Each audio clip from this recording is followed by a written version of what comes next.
I'm in the Kigali neighborhood of Gikondo, where exactly 25 years ago this morning, around this time, April 11th, 1994, two people were dragged from their home just down here.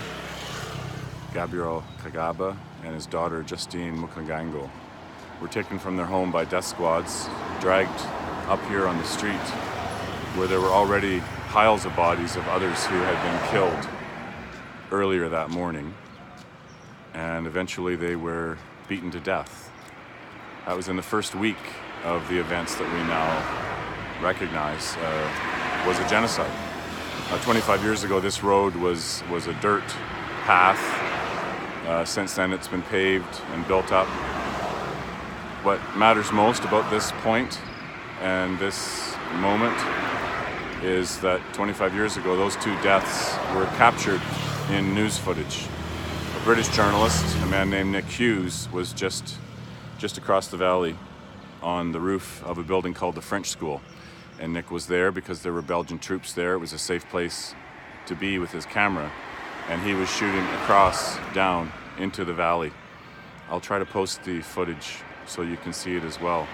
And Nick captured the deaths of these two people. And that turned out to have been one of the only instances in the genocide when a news camera captured the killing, captured the act of genocide.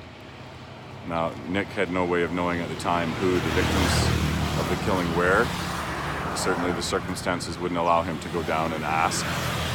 I got in touch with Nick later when I was doing research on media and the genocide, saw his footage. He had given testimony at the War Crimes Tribunal. And I met him and asked him, would he mind if I tried to identify those who had been killed in the video. I used to come here very frequently through a project with Carleton University.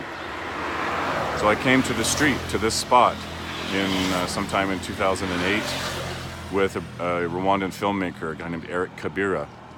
And knowing where the camera was, and knowing sort of the line of vision through the trees down here to the street, we were able to establish pretty precisely that killing would have taken place just behind me here, roughly just past where you see those people.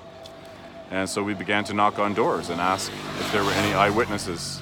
And we ended up speaking after a while with two women, a woman named Gaudence, another one named Rosine, who had witnessed the killings.